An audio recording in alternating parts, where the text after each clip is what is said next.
السلام عليكم، ازيكم يا حبايبي؟ عاملين ايه؟ كل سنه وانتم طيبين. النهارده هنعمل فيديو كده زي ما انا قلت لكم قبل كده ان انا هرد على ان شاء الله كل الاسئله اللي انتوا سالتوها لي، يعني او جزء كبير من الاسئله دي. واحنا كده النهارده هنعمل شويه زبده كده واحنا بنتسلى مع بعض علشان اقدر ان شاء الله اجاوبكم على اكبر يعني عدد ممكن من الاسئله ان شاء الله. زي ما انتم شايفين كده هيبقى معايا كميه قشطه، اللهم بارك، انا جمعاها من على وش اللبن على مدار مثلا يومين 3. وهبدا ان انا اعملها زبده كده زي ما انتم عارفين الطريقه الزبده، يعني بنحولها من قشطه لزبده بالطريقه اللي انتم هتشوفوها دهيت قدامكم، ان انا بلف القشطه بحركه كده دائريه موحده، وبعدين هي بتفصل لوحدها. وزي ما انتم هتشوفوا كده في الفيديو عملت لكم الفيديوهات دي قبل كده كتير قوي، يعني ما شاء الله. الزبده الفلاح يا جماعه ما يعلاش عليها، اللي هي الترقيد، يعني بسم الله ما شاء الله بتبقى حاجه تانية خالص في الطعم والريحه والترميله. وان شاء الله انا هسيح لكم زبده برضو بس في الفيديو اللي بعد ده، علشان اللي حابب بقى يعمل الكحك كده ويشم كده ريحه الزبده الاصليه اللي هي بترجع بتفكرك كده بالريف المصري الاصيل يعني. طب هناخد بقى الاسئله كده مع بعض.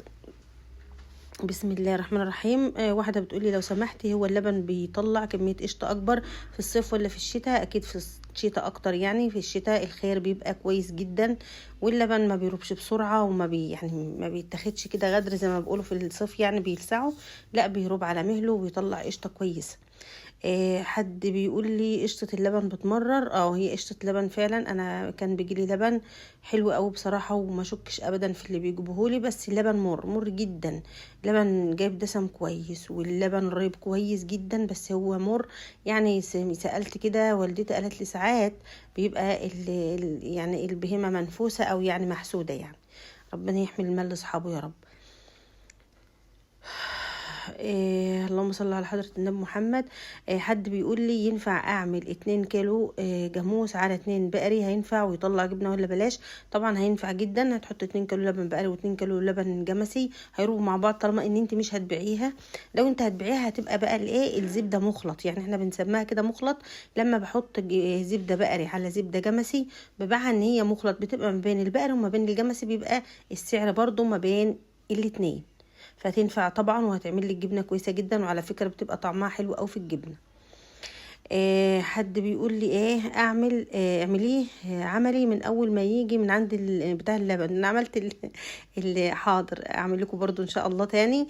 يعني واحده بتقول لي اعملي ترويب اللبن من اول ما بيجي من عند بتاع اللبن لحد بقى ما يتعمل جبنه.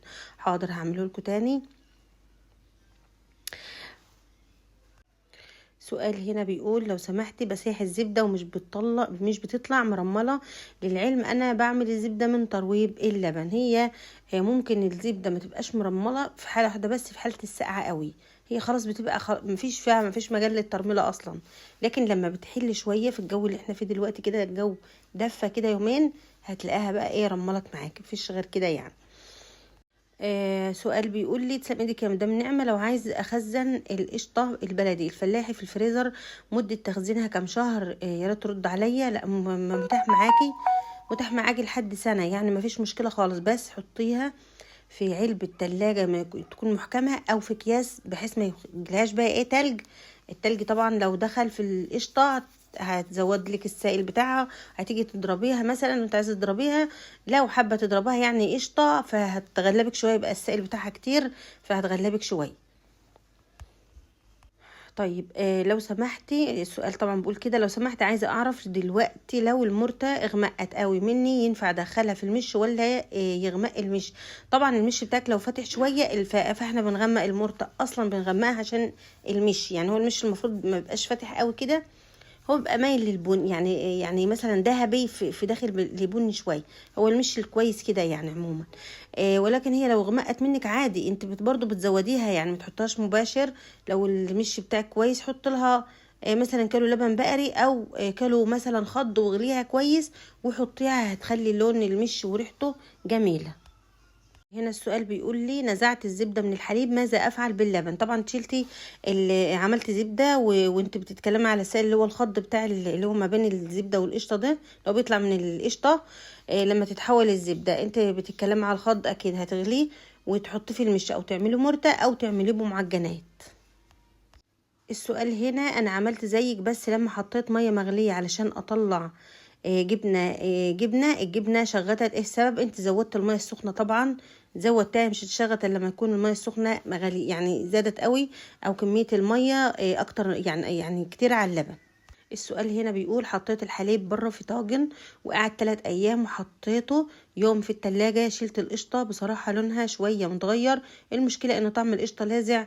ليه حصل كده؟ والحليب زي ما هو حليب مش عايز يبقى رايب. في الفيديو اللي قبل ده انا قلت يا جماعة اللبن في الشتاء ما بيروبش بسهولة، ده ممكن يقعد 5 ايام و6 ايام، فانت بيتعدي يومين والتالت تحط اللبن في التلاجة وتشيل وشه، شيل وشه وسيب اللبن يروب براحته. اللبن اجلا ام عاجلا هيروب، هو لازم اللبن اصلا هيروب ان شاء الله يقعد اسبوع. فانتي شيلي الوش القشطه وسيبي اللبن يروب براحته كده، مش هتلاقي القشطه غيرت ولا اي حاجه. في حد بيقول لي مكانك فين لو سمحت، عايزه زبده بقري. انا والله مكاني انا من المنصوره، لو انت بس شفت في التعليقات هتلاقيني حاطه رقم التليفون بتاعي لو عايزه تتواصلي معايا.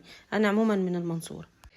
حد بيقول لي اديني بجرب في كيلو، ربنا يستر، انا من اسكندريه ومتابعاكي يا قمر يا حبيبتي. ربنا يسلم ان شاء الله، ويكون الكيلو ربنا سهل كده وظبط معاكي، بطمنينا ان شاء الله.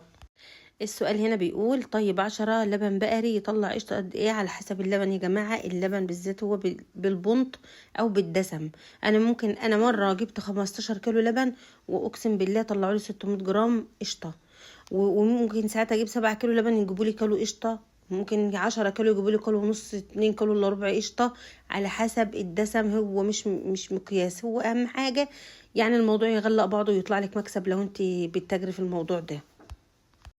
طيب سلام عليكم يا مدام نعمة، عجبني اوي نظافة شغلك وشكل الجبنة القريش اللي عملتها، تسلم ايدك وربنا يبارك لك. لو حبيت اشتري منك اتواصل ازاي وسعرها كم من فضلك؟ والله متشكرة اوي على كلامكم الجميل يا جماعة، انتوا الاحسن واحسن. انا من المنصورة وممكن تاخد رقم التليفون تتواصل معايا. السؤال التاني هنا بيقول عملت جبنة من لبن جاموسي وطلع من ال5 كيلو 400 جرام زبدة وكيلو جبنة، هل ده قليل ولا كويس؟ على حسب انت شارية اللبن بايه، وعلى حسب الزبدة بتتباعوا الجبنة عندكم بايه. يعني انا دايما اقولك انت حسب اللبن في منطقتك وحسب انتوا بتبيعوا الحاجة بايه، انت اللي تحسبيها هل هو جاب معاكي ولا ما جابش. حبيبتي كل عام وانتم بخير. ممكن حضرتك توضحي بعد تسييح الزبده السمنه مدهنه ومش مرمله؟ اتمنى الرد حبيبتي. والله يا جماعه انا متعوده ان الزبده الترقيد بتبقى مرمله، يعني عارفه ان هي اكيد 100%، الا لو احنا في الشتاء قوي قوي قوي، ما انا زي ما انا قلت في فوق كده ما فيش مجال للترميله اصلا، هي بتبقى رابطه وجامده يعني هي كده، لكن الريحه والطعم موجودين فيها، لكن الجو لما يدفي شويه تلاقيها ثابت كده من بعضها وبقت محببه كده ومرمله معاكي. ان شاء الله ان شاء الله الفيديو اللي بعد ده هو هسيح لكم الزبده، انا حتى حطها في الحله هنا في الاخر هتشوفوه. انا عايزه اعمل مشروع، بس اللبن بجيبه من الفلاحين ب30 جنيه الجاموسي. والله كويس ان انتوا عندكم ب30 جنيه ممتاز والله. طب حلو اعملي المشروع، ما اللبن ب30 جنيه اهو كويس جدا، احنا عندنا يعني ب35 وفي مناطق بيبقى فيها ب40، فانت كويس قوي ابدأي المشروع وتوكلي على الله والله.